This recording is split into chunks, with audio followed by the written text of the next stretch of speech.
right. Now, the Apocrypha teaches when you see a beautiful woman, turn your eye. Boy, that's totally different on this culture right here, right? What can we learn from that? Well,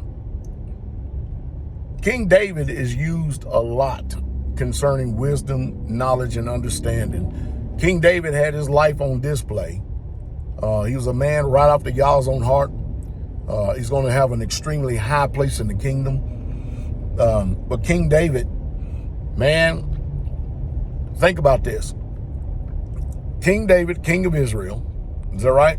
A warrior, just a flat-out warrior. Well, anyway, the Israelites was battling the Philistines, and of course, you know, they finally got them out of existence. But they was battling the Philistines, and King David decided he's going to stay back from war. And of course, he's in his palace. He looks out over his palace and he sees a woman bathing on the roof. Of course, you know, we have a lot of times what we do in this culture right here is we start viewing things that we read from our cultural perspective, and we start analyzing stuff that we read in the book from our cultural perspective, and we don't never try to go back at the time that it was written to see how things could possibly be, so we could actually get a better understanding of how things work. Of course, you know, we have homes and everything so far apart from each other that that's probably not feasible, and the way they're built today is, you know, you're not going to probably see nothing like that. Now, if you're back then to where the whole city and town was pretty much almost connected and stuff like that, and people did a lot of stuff on rooftops, and the sole purpose of doing stuff on rooftops was allegedly for you to have some sort of privacy. But if you're the king and you've got the highest place on the land, you can overlook everything. And so obviously King David was out there overlooking, and he saw a beautiful woman, Bathsheba, and he inquired about her. And the advisors told her that is the wife of Uriah the Hittite.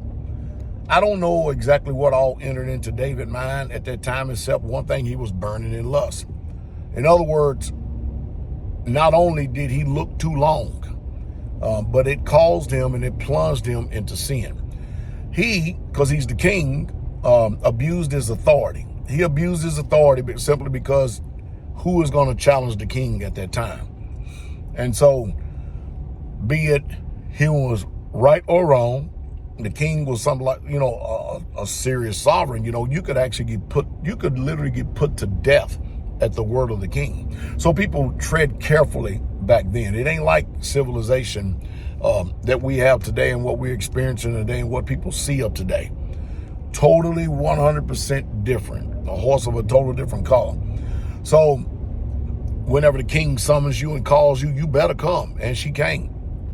And of course, David, you know, put his man spirit on her and stuff, and she knew it was wrong and everything, but what choice did she have? Now, at the same time, she did have a choice. She could have pulled a Suzanne. She could have taken so many other options, but she chose not to. And of course, David, we know the story.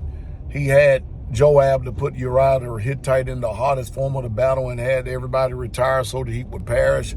The Most High Yah saw it, saw everything. David goes along in the kingdom for years to come and acted like there ain't nothing really going on and stuff like that. Or it could have been a moment of time, just say a moment of time. And then all of a sudden, man, here comes Nathan the prophet. He gives a parable to the king. And of course, you know, the prophets were the mouthpiece of the Most High Yah. And he gives a parable to the king, and the king is hot and burning in his displeasure. And I mean vehemently hot, because as a king, that's what he said, that's the way he would have judged. And so Nathan, you know, by the unction and power of Yah, caught David in his own iniquity, in his own wickedness. And now all of a sudden, the judgment that he would have had unmercifully towards someone else, he basically was speaking judgment on himself.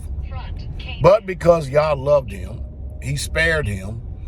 But Yah loved him, but David brought great shame and great dishonor upon Yahweh, because he's supposed to be a man's after Yah's own heart. He took him from a shepherd boy, raised him up to be king over Israel, delivered him out of the hand of his enemies many times. And this is the thanks that the Most High Yah gets for taking his little shepherd boy, son of Jesse, from nothing, raising him up to be king. He despises the commandments of the Most High Yah. You know, if the Most High Yah didn't answer this, then it would have emboldened all of Israel to actually start despising the commandments of the Most High Yah. So the Most High Yah had to answer this. And he had to he had to answer this with some strength and with power to let all Israel know, I don't care if you are king, you're not exempt from my judgments. For every sin, every iniquity, and every transgression, there's a just recompense of reward. See, David shouldn't even had Uriah the Hittite's wife in his eyesight or in his mind at all.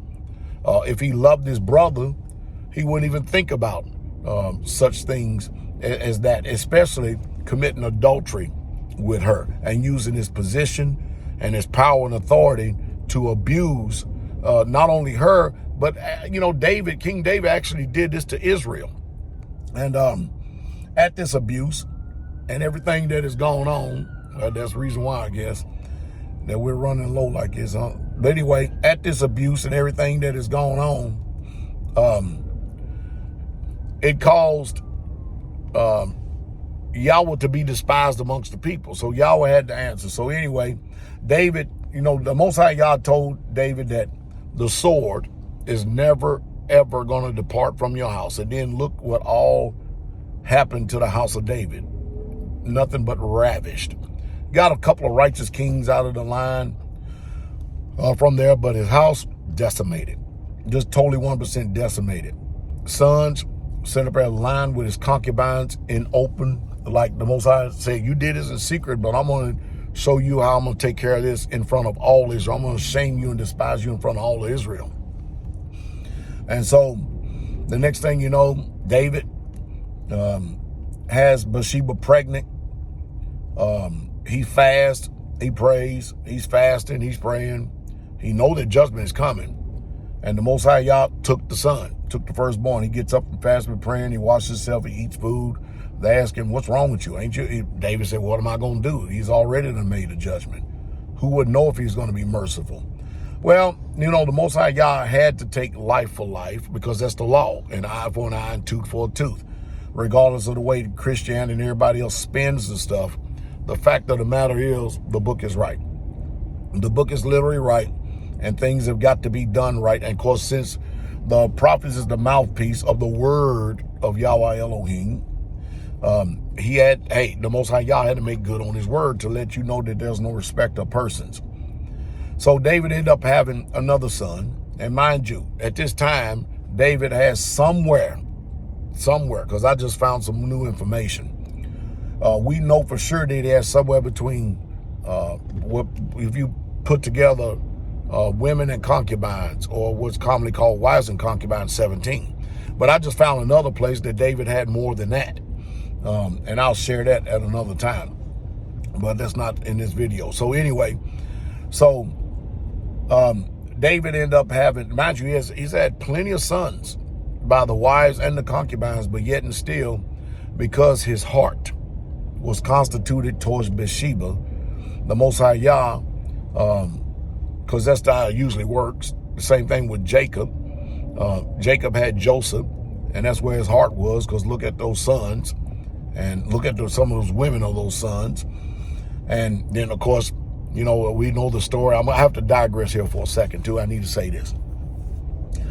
Because, Michal, what's her name? Michal, David's first wife that was given to him from Solomon, his daughter. David had her taken away from Solomon because Solomon was very envious and jealous of her and stuff. And of course, when David became king of Israel, he told the men to go and get my wife.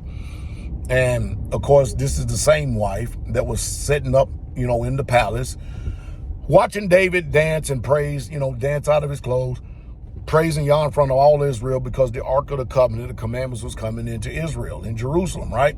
And then she said, look at you, behaving yourself that way. I'm sure you just putting yourself on display so all the other women and could see you and stuff. Look at you, King of Israel. So anyway, David said, I was doing this before y'all.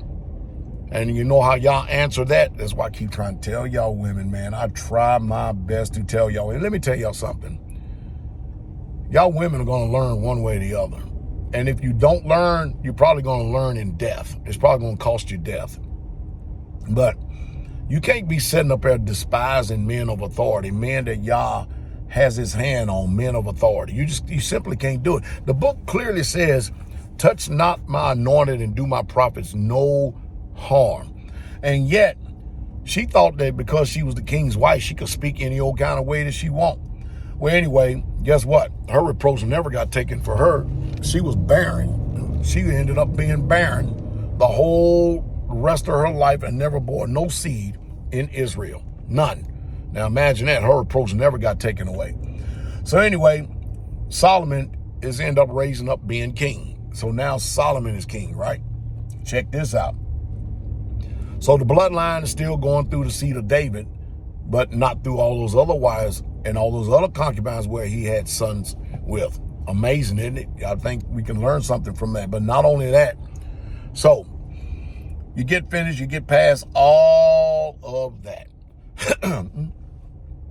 And the kingdom seemed like is at rest and is at peace. David, he goes on and he has a young damsel by the name of, I think her name was Abishag.